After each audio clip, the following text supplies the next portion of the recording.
5 seconds. Start.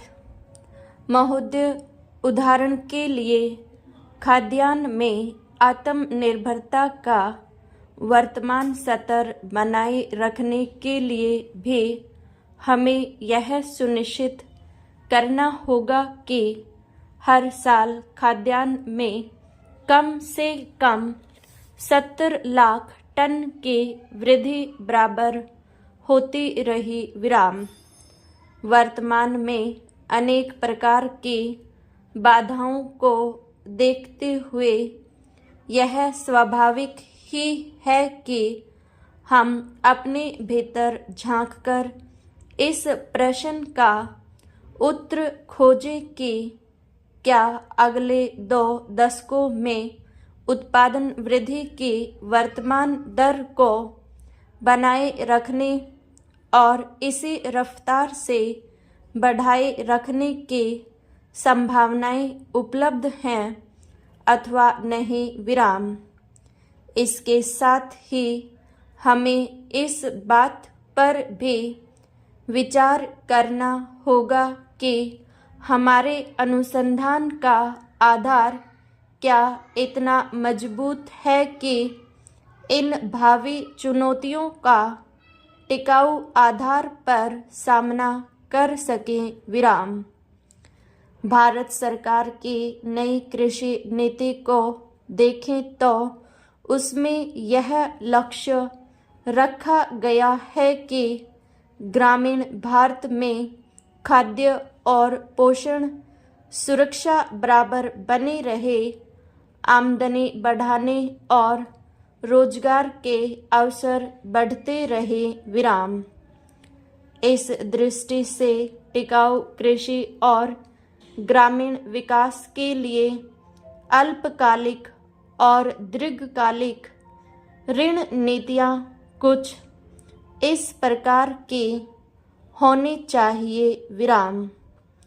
खाद्य उत्पादन में पौध प्रारूप को सुधार कर विकसित की गई गेहूं और धान की अधिक उपजशील किस्मों और मक्का, ज्वार तथा बाजरा में संकर ओज का उपयोग करके ही विशाल प्रगति की गई।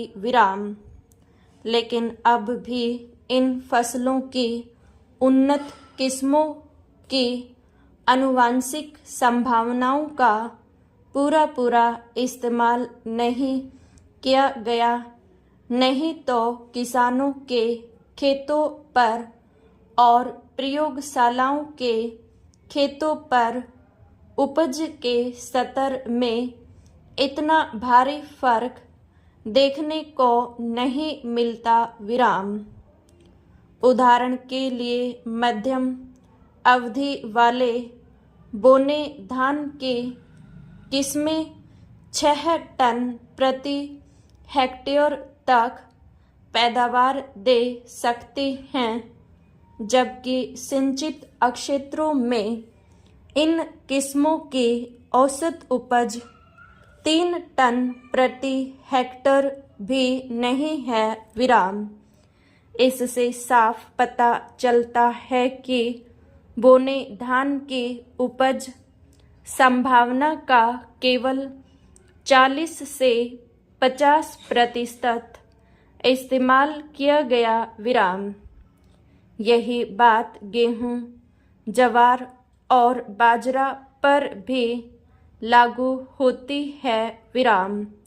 यदि उपज को अस्थिर बनाने वाले कारकों को पहचान कर उनका सुधार कर दिया जाए तो इस समय उपलब्ध किस्मों का ही उपयोग करके अगले वर्षों में 2.5 करोड़ से 3 करोड़ टन अतिरिक्त खाद्यान्न पैदा किया जा सकता है।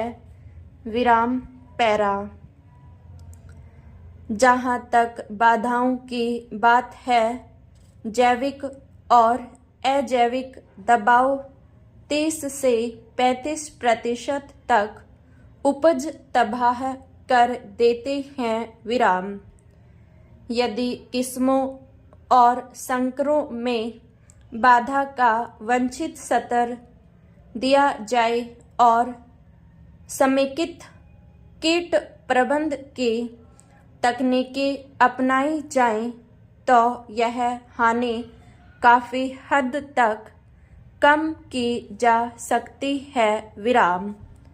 पोषक तत्वों के असंतुलित और कम मात्रा में उपयोग करने, अनुचित किस्मों को चुनने और घटिया बीज के कारण भी उपज की बहुत हानि होती है, जिसे कम किया जा सकता है। विराम।